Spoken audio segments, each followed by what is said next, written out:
you turn the power on, it might work. Would you let me do this? I know what I'm doing about these things, all right? Now, the lens cap was still on? Monique? I knew that. I was Monique? aware of that. What? Hello, Monique. Will this be ready for my presentation this afternoon? Excuse me. I gotta talk to At the somebody. insurance. One moment, please. Manny, it's your mother. Is this thing on? No. I'm sorry, Mrs. Hernando. He doesn't seem to be in yet. Hernandez. Yes, I'll have him call you as soon as he does. Hi. Did we forget our lunch today? I need to talk to Did somebody. my overnight come in? Overnight? Okay, Mr. Cinematographer, I just don't have time for this. Now just take this thing off my desk and into the conference room and see if you can fix it in there. Yeah, I got my policy right here. It's got my number on it and everything. I gotta talk to somebody about my insurance. I'm sorry, can I help you? Yeah. I want to talk to somebody about my insurance. And I who want to know ha- why my rates keep going up. And who handles your policy? Oh, boy.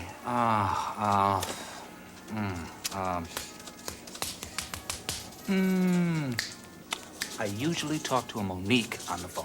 Oh, well, that would be me. But I don't actually handle your policy. That would be your agent, Martin True.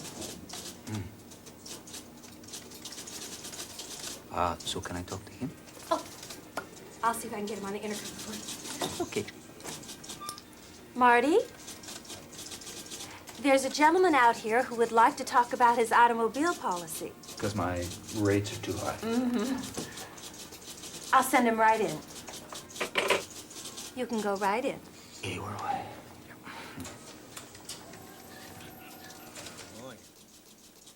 Yeah. Yes. Hi. Hi. Just a minute, please. Thank you.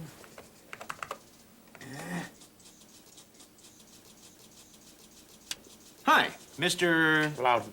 Loudon. Martin True. Have a seat. Ready? So, what can I do for you, Mr. Loudon? I just want to know why my insurance rates are so high. Okay, Mr. Loudon. Very good. Okay, Laurent, Larson, Laramie, Lundy, no. Oh, here we go. Loudon. August 3rd, moving violation issued for reckless driving? You know what happened there? I'm driving along and a bumblebee flies into the car, and it's trying to land all over my face and everything, like it's gonna sting me. I'm whacking at this thing, and I swerve the car a little bit, and police officer, he stops me, gives me a ticket. Get a bee out of the car for Imagine that. September 24th, running a stop sign? I had a cold, bad cold. When I get a cold, I'm all stuffed up, I can't even breathe or anything. And what happened? I'm driving along and I sneeze, my eyes are closed. I go right through a stop sign. I get another ticket by the same cop out to get me. Right. Well, you've racked up quite a few tickets here. Well, yeah, I've had a couple of accidents too, but that's life, that's why you have insurance, right? See, what I want to know is why my rates are so high. I get the feeling that you people are picking on me. No, we don't single anybody out. It's the law of large numbers. Well, I never got a ticket for that one. Well, you haven't broken that law. You see, the law of large numbers simply helps us predict things. The larger the number, the higher the accuracy. How? See, while we can't predict what's going to happen in a group of 10 drivers, we can predict what's going to happen in a group of 1,000 or more. So what do you got, some kind of crystal ball or something? No, just statistics. You see, if we take into consideration the number of drivers in a given area, along with traffic conditions, number of accidents, that sort of thing, then we can accurately predict how many accidents will occur within a certain group. All right. So how do I fit in? Well, the group in which you fit in has a very high accident rate. I mean, you don't expect normal, safe drivers to subsidize your risks, do you? What, subsidized risk? What? I don't know what that means. Okay, I guess I need to explain a little bit about how insurance works. Different forms of insurance have been around since, well, recorded history. But modern insurance began with something called underwriting in maritime England back in the 17th century. The age of exploration.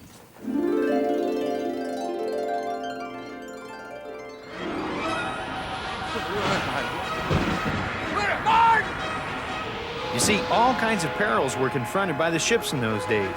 Uncharted waters, pirates, shipwrecks, you name it.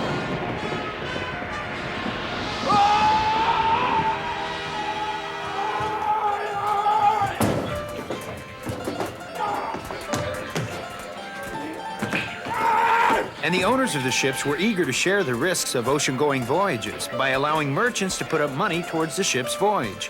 This early form of insurance became known as underwriting because if a merchant was interested in sharing the risk of a certain ship, he simply wrote down his name and the amount of money he wanted to wager. The most popular place to do this was a coffee house named Lloyd's. Lloyd's of London.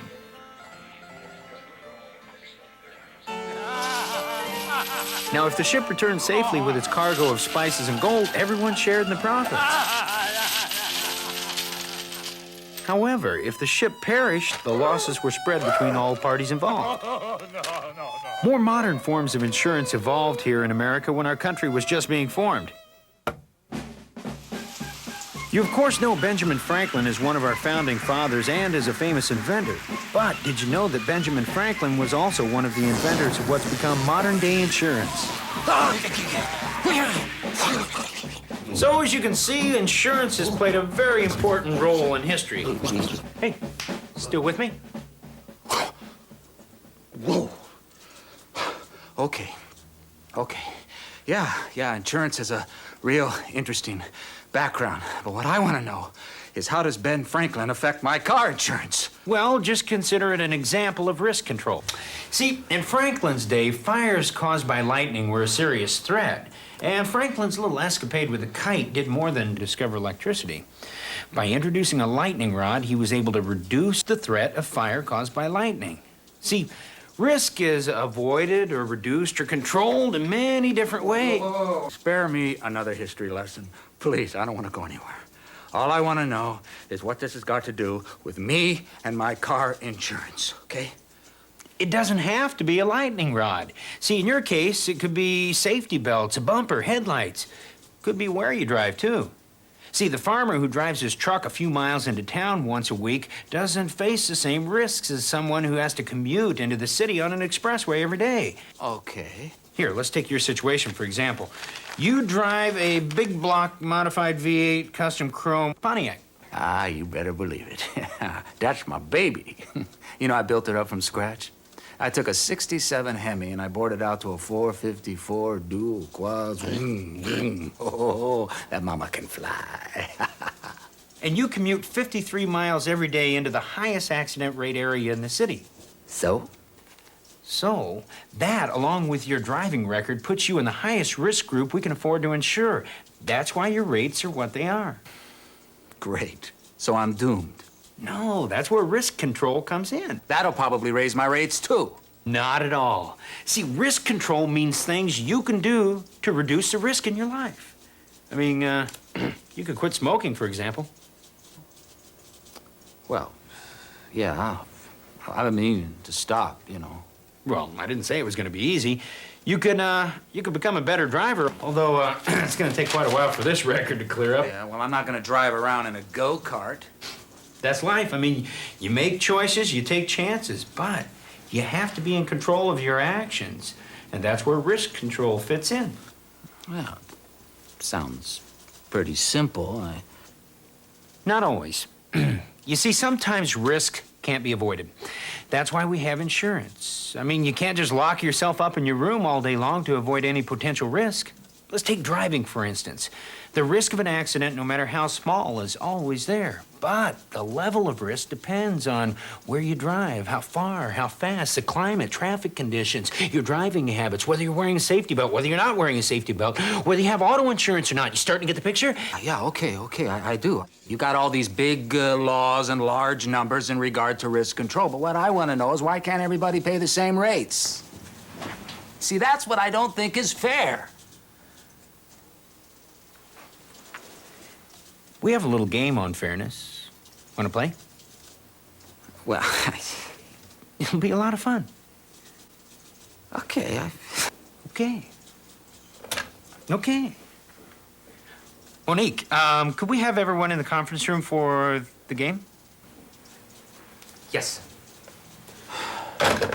Victor? Okay, everybody, this is Victor. He's going to be our insurance agent for today. Hey, Vic. Hi, go. Victor, here's how the game is played. You're the insurance agent, and everybody is going to pay you the same amount, $200 in play money, of course, to insure them against things that could happen to them in real life. $200 a piece, huh? Mm-hmm. I'm in. There you go. Now, the cards I'm dealing everyone will determine what character they get to play in the game. I would like to play Stan Stern, the spy. Six. I go first. You went first the last time. Big deal. Play the game. Okay. Let's see. I'm Peggy the professor. I teach physics. Can I play here? I just grab a card. Rex, why don't you get the camera going, please? I am Spike, the Hollywood stuntman. I can be Spike, the Hollywood stuntman. Manny. Peggy. Spike? Yo. Jane? Good. I'm Cherie the chef. I own a little concession stand near the La Brea tar pits. And I work for, I'm Willie the waiter. You see, I can play, I'll roll. No way. Okay, everyone. Line up. All right.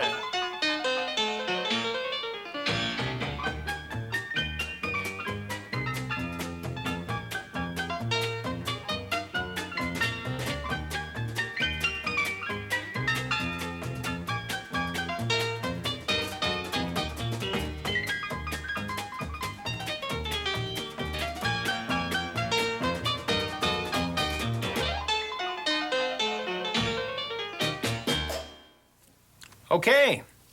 Spike? Yeah. Oh. Well, looks like I'm doing a movie about motorcycle mechanics after World War III who are guarding a sacred case of turtle wax. Looks like I blew a gasket in the first scene. Hey, Spike. What? Pick a control card. Yeah, looks like it's gonna take $125 to fix it. But of course, I am covered. Victor? What? Pay Spike $125 for his blown gasket. Why? Because you're the insurance agent and you agreed to insure Spike. Wait, you only gave me $200. Yeah. Ooh, that's life. Man, I... Hey, I got it. It works. Hey! It's only $110 here, pal. Must have miscounted. I didn't... Yeah, miscount your head the next time. Okay. Monique. I'm sorry, Peggy Professor. Would you please read a risk card for us? Why, certainly. Nothing special. I go to the lab, tinker with the particle accelerator, and... What? Uh-oh. Get a speeding ticket on the way home. I guess I had my mind on quarks. So I don't have to pay anything, right? You're fine, Victor. Okay, Jane, you're next. Oh, bad news. A runaway pickup truck bashed into my Turbo Z and knocked it into the tar. Isn't that just the pits? Jane. The pickup was uninsured, but I'm covered. And the Turbo Z? They fished it out, but it's gonna cost a few bucks to clean the tar out of it. I can fix it, Sherry the chef. I'm Mike the mechanic. See, I could no, play please with... stay on the camera. Okay, Jane. How much? $13,000. You owe me $13,000 to clean my car. But I got $350 here. How am I gonna pay her $13,000? Well, Victor, you have your choice. You could borrow this money from the bank at Prime, or you could just go bankrupt, and then the game's over. What do you mean the game is over? Maybe I should stop recording that, because I got a bunch of stuff I could be doing. I got policy renewals, I got filing, I got... Wait a minute. How does anybody ever win this game? I don't know, Victor. You tell me. Well, first of all, you've got to get more players. A lot more. I mean, 3 or 4 people are not going to cover a lot of risk, if you know what I mean. That's a good point. Anything else? Well, when you get more players, you're going to have to subdivide them into different groups according to their risk level. And then you have to charge different people different rates, because I'm not going to charge a stuntman the same amount of money as I'm going to charge a physics professor. Well, why not? Because different people pose different risks, don't you see? It's just like those ships, or that the coffee houses, or that Ben Franklin thing you put me through. Okay, calm down. It's just a game, Well, Victor. it's an important game, and I'm the insurance agent. Hey, wait a minute. According to this, on the next roll, I get chased through the jungle by a tribe of Woonjagatis, and I get to escape by grabbing onto the pontoon of a low-flying commuter jet. So are we playing? Or what? Well, that depends. Victor, is the game over? Hey, it's never over. See, that's the beauty of it. Not while there's equal opportunity for all people of the same risk group to obtain and pay for insurance. I think he's got it. It's a law of large numbers. I think he's got it. It's a concept of risk. Hey, I think he's got it. It's the choices we make. It's the chances we take. He's on a roll. I'm in control. Choice, chance, and control.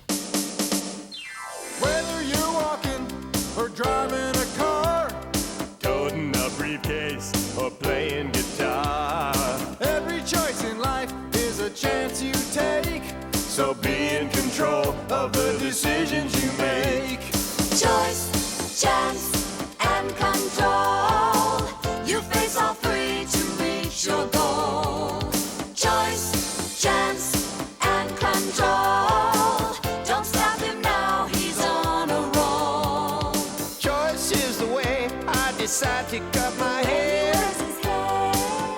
It's the clothes that I wear. Chance is the risk of being alive, at home, at work. In the car that you drive. Choice, chance, and control.